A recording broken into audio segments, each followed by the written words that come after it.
The act of building a business, the act of making this happen, I am clear, is not an easy thing. As a matter of fact, it arguably is one of the more difficult things people will do in their lives. And it takes a great deal of bravery and a great deal of courage to do this business, to do it well. And the bravery comes in that there's oftentimes when it's not easy, it's not convenient, it's not the safe thing to do. And it takes a certain amount of gumption, a certain amount of bravery to go ahead and do it anyway. It takes a certain amount of bravery to speak up on a call. It takes a certain amount of bravery to place a goal in front of you that you know is not going to be easy to hit. As a matter of fact, it may be an audacious goal that you don't even know how you're going to make it, but you're committed to making it. And that takes bravery to do that. It also takes courage to profoundly serve others in this business. And I want to look at this thing called courage. Now, if you look at the word courage, cor, C-O-U-R, means heart, and age is action. So I interpret courage as heart in action. And I distinguish that from bravery. Bravery being perhaps what is required day to day, to be brave, to face the world, to be brave, to take a risk, to be brave, to make a goal, commit to that goal, maybe not even knowing how we're going to do it. That's bravery. For me, courage comes from a different place. Courage, for me, is sourced from in the heart. I can actually convince myself to be brave. I can convince myself with my mind to be brave in a given circumstance, given situation. But I cannot truly convince myself to be courageous. Courage for me, it has to come from within. It has to come from the heart in action. And what I'm hearing is heart in action.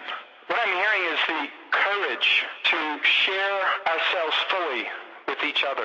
The courage to have ourselves be vulnerable in the face of risk, the face of, I may not make this, and from my heart, I'm going for it anyway. The courage from the heart to share completely and serve completely others. The courage to stand in I don't know and open myself up for coaching. And the courage to be of such profound service that it doesn't require thank you. It doesn't require acknowledgement or any special honor or distinction. And the courage to understand that true acknowledgement comes when the coaching is received and acted on and then passed along to another without any recognition. And to me, that's world class. That's rare and special and valuable. And I want to acknowledge you for your courage to stand in this business, the courage to stand in this community, and the courage to stand in the face of a world that's often driven by cynicism and negativity and doubt and all the rest of that stuff. I want to acknowledge you for standing in the face of that and daring to move forward anyway. Daring to stand for something that makes a difference for others. Daring to stand in the world with all its problems and all its negativity and all its, whatever, crisis and confusion and conflict and say, yes, and I stand here for something good. You see, I know the easy way out. I know how easy it is to give in to cynicism, to become negative, to become bitter, to become resigned to this is my lot. This is what I was born with. This is what I've been trained. This is what I'm equipped. This is my lot in life. And it takes an outstanding human being to stand in the face of that and go, yes, and I'm doing something different. I'm going beyond that. I am standing for something magnificent. And it's okay if you support me, and it's okay if you don't support me, world, because I am going for it. And I've witnessed through the years the sheer determination and persistence and the dogged commitment that has resulted in where we're at today. Resulted in leadership that is profoundly in service and leadership that does not require recognition and leadership that asks for no more than what's due. Leadership that doesn't demand, leadership that doesn't put down or make others less than, leadership leadership that is committed to the excellence in every individual of our community, every part of our community. And leadership that welcomes into the community anyone with a sincere desire and a willingness to act on that desire. You see, this is what other people dream about. This is what everybody wants. This is that piece of life that probably most people don't dare to hope for because they don't want to be disappointed. This could be why people don't choose to have this in their life, because it's almost too good to be true.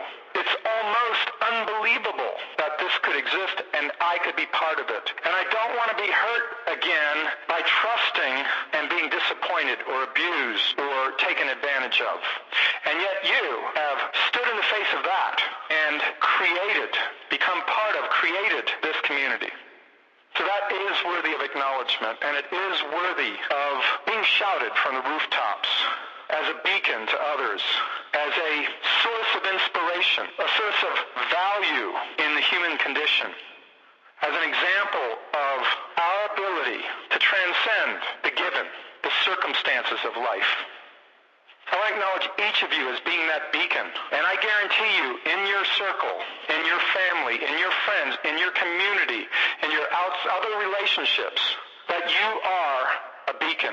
Whether you see it or not, I guarantee you, by your commitment and your involvement and your presence in this community, that is being relayed out into your life.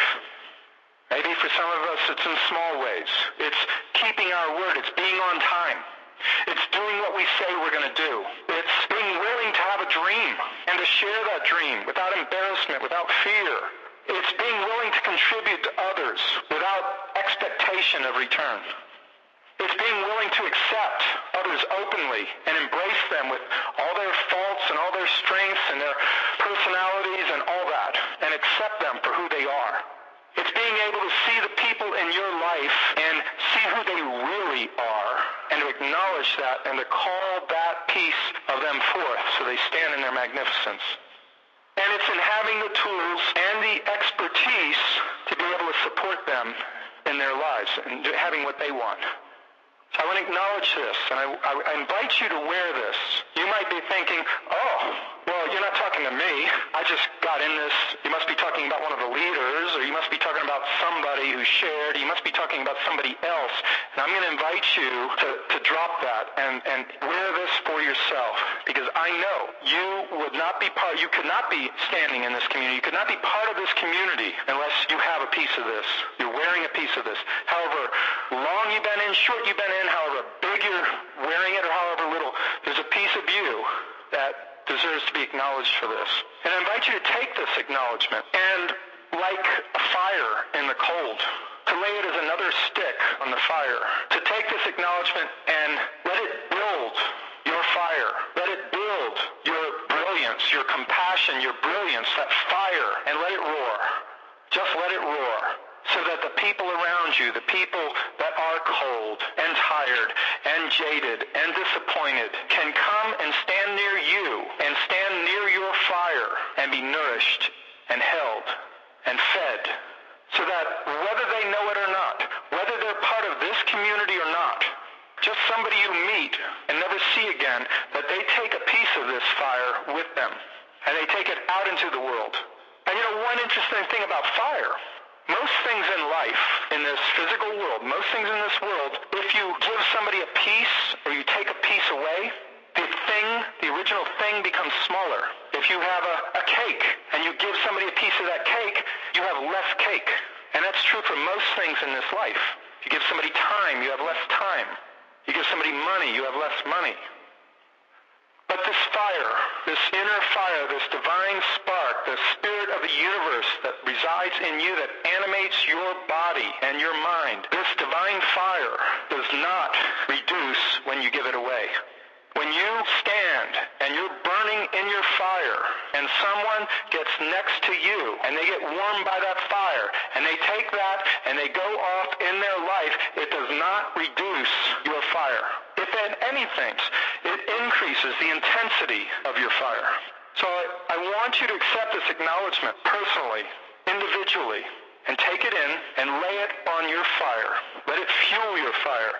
Let it be an acknowledgement of your correctness, if you will, the goodness of the direction in which you're moving. Let it be an acknowledgement of your accomplishment. Let it be an acknowledgement of your willingness to follow your heart's desire.